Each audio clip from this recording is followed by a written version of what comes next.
Hey y'all, insight number 4. The Come Follow Me manual this week, just before we get into this one, has this actually really lovely artwork of the Garden of Gethsemane depicted there with the olive trees, looking huge, by the way. I have olive trees in my front garden, and they do not look like these olive trees. I think we've got like wild olives that have gone a bit untamed, because we just moved in last year, and we don't know how to care for olives. I got no idea. We've trimmed some branches off, but they're pretty wild looking.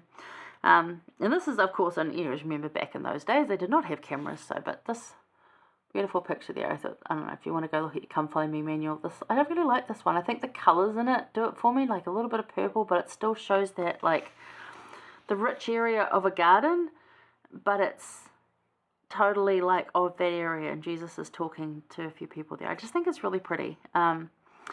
It's called Gethsemane Grove by Derek Hegsted, and I just thought it was kind of pretty, so I'm going to put that in my book there, but anyway, let's get into this one. So in John 18, verses 4 through 14, Jesus shows us unexpected yet again.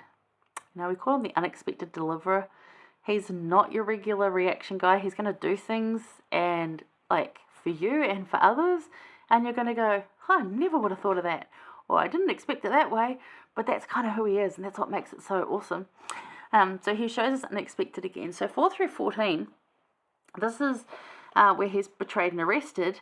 So he is, at this point, Jesus has spoken these words from his disciples, and he goes to Gethsemane.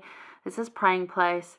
And then John doesn't write anymore, other than picking up in verse 3, saying, Judas then, having received all these guards, comes to get Jesus. So Jesus, therefore, knowing all things that should come upon him, went forth till he sees their guards, and he walks up to them and says, Whom seek ye? And they answered, Jesus of Nazareth. And he said unto them, this is in verse 5, I am he. And Judas also, which betrayed him, stood with them. So, like, openly betraying right at this point. There's no more subterfuge around it. He's openly, although Jesus already knew, and he told others there. It was kind of obvious, but now it's like, I'm open about this. And as soon as he had said that unto them, the I am he, they went backward and fell to the ground, because they were like, what? Because, usually when you go to arrest somebody, they run away from you. They don't, like, stand there and go, yeah, I'm here. Hi. Like, that's not the reaction you're expecting, right? Anyone in law enforcement out there, and you go to arrest someone or you go to find somebody, it's not usually the reaction you get. So then he asked them again, Whom seek ye? And they said, Jesus of Nazareth. Jesus answered, I have told you that I am he. If therefore ye seek me, let these go their way. So, like, let the three that are with him, let them go their way. Because I'm here, I'm not resisting you. That the saying might be fulfilled, which he spake of them which thou gavest me, I have lost none. So, in other words, like, if you look at John 6:39, it directs you to that. So he's already saying that he doesn't want to lose any of his disciples. He's just like, this is me, and I'm here, and I'm not going to resist this. I know this is the plan, and I'm good with that.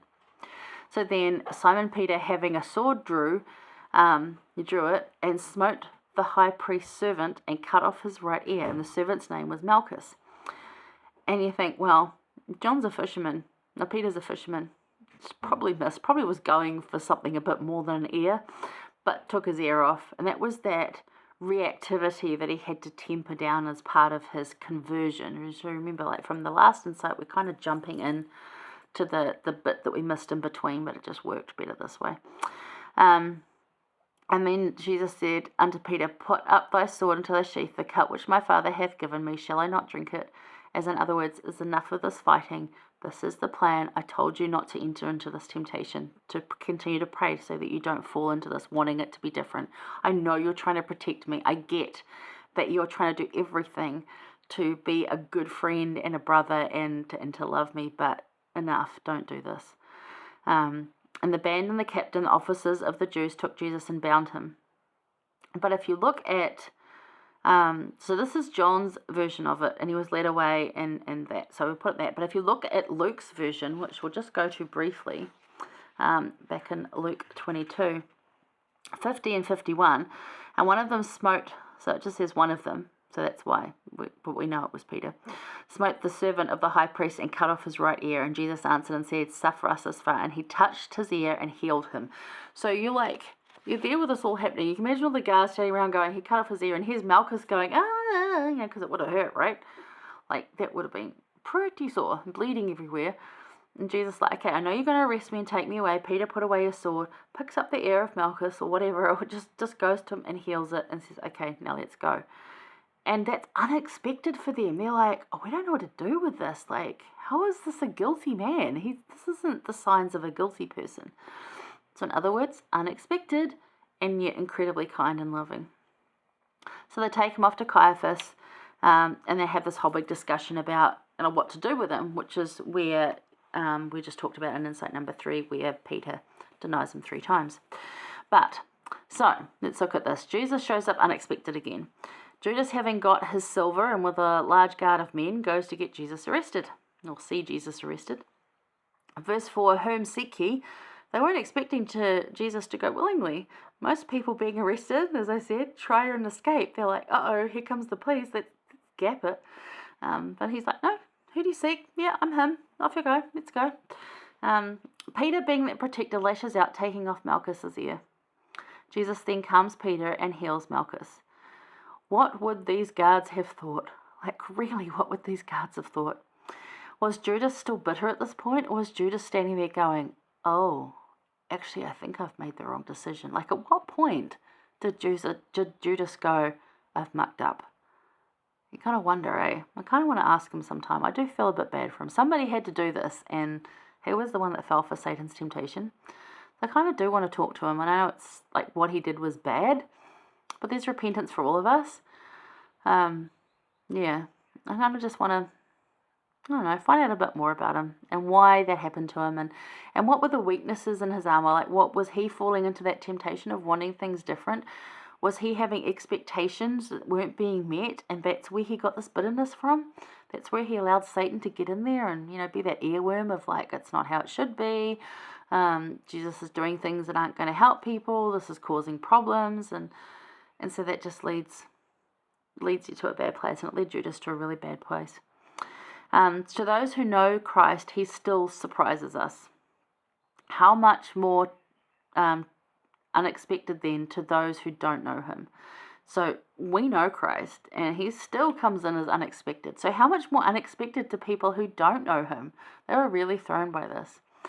So Jesus shows us unexpected yet again. So think about it this week as you're reading through this whole story in these 2 chapters, and as we go through the next few weeks of studying how this happens, look for unexpected over and over again, because while he's been unexpected up to this point and does things differently to customs of the time, which is what gets him in trouble when they say that you've committed crimes. We're going to talk about that in the next insight, about how Pilate just fell to the crowd's opinion rather than his own truth. But, all these things that he did that were different than the customs at the time. And you think about people you might know, or even yourself, that do things that are different to social norms, or like, I am totally against social. If everyone's conforming to something, I'm kind of like, why? What is with that? Everyone's got to have a blue bag suddenly, like, whatever it might be. I'm like, I challenge that. I want to be able to be an individual thinker and find my own solutions. That's who I am. So it's just, look for that these next few weeks as we look at this account of Christ, and you'll see that so many times he enters in totally unexpected.